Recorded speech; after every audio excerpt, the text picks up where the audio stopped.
Hello and welcome to my second pre-modern metagame analysis. So in this video series I'm planning to look every month at the top decks, which decks are performing well, which ones are dropping off, some of the most played cards for that month, and just generally how things are changing and everything's shaping up month over month so we can follow the format. Before we can do that, I just want to address some of the comments I got before. I know there's no perfect way to get this data. I also know that in Premodern, people change their deck a lot and they just play what's fun. They don't really go by the meta, but I do still think it's useful and fun to have a look at this stuff.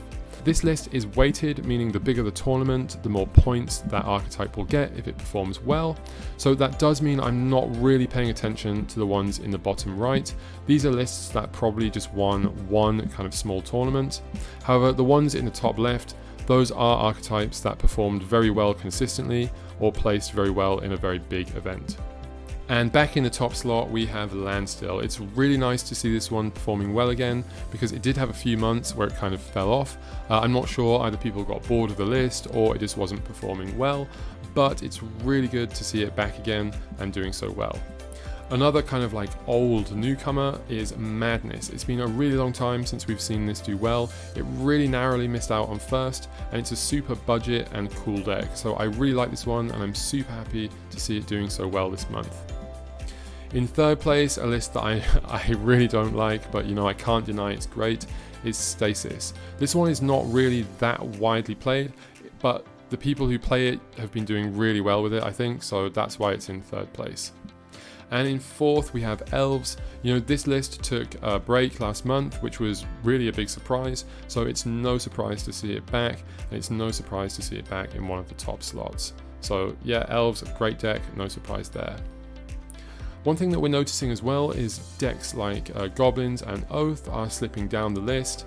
Again, because of the nature of Premodern, it could just be that people got kind of bored of those strategies, wanted to try something else. It doesn't necessarily mean the meta is changing. The same thing for Sly. Last month it was in first place because it had some really strong finishes.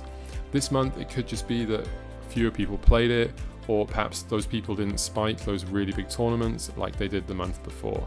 They're still great decks and it doesn't really mean too much. Also, we're seeing Bottomless Pit and Mono Black make a comeback. We didn't see it at all last month. I really like this build, so it's really nice to see it coming back. Again, not really taking any huge tournaments down, but it is definitely there. And that also goes for Astral Slide. It's been a really long time since I've seen this do well, and I really love the deck. So yeah, I'm super happy to see this one in that kind of top list. And yeah, I hope to see more of this one. It's a really fun deck. So looking at the top 50 cards, the first thing that really jumps out to me is there are no copies of Stasis or Standstill, despite those decks being first and third respectively. That really did surprise me, so it does make me think perhaps those decks weren't played by that many people. It's just the people who did play them performed really, really well. We're also seeing Mox Diamond in the list, which, that's a really, really very expensive card, and I am surprised to see it in the top 50, even if it is kind of a mainstay of the format, just purely because it's so expensive. So it's really nice to see that more and more people can afford this card. It's a great card, so yeah, very interesting to see that.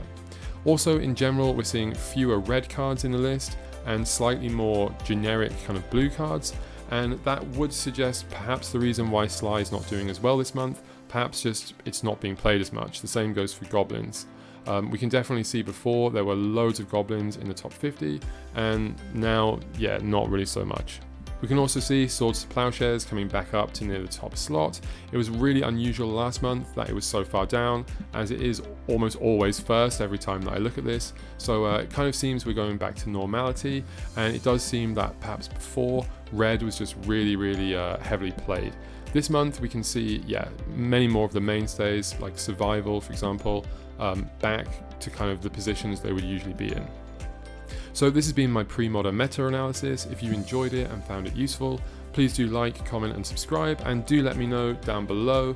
Otherwise, yep, thank you for watching and see you next time.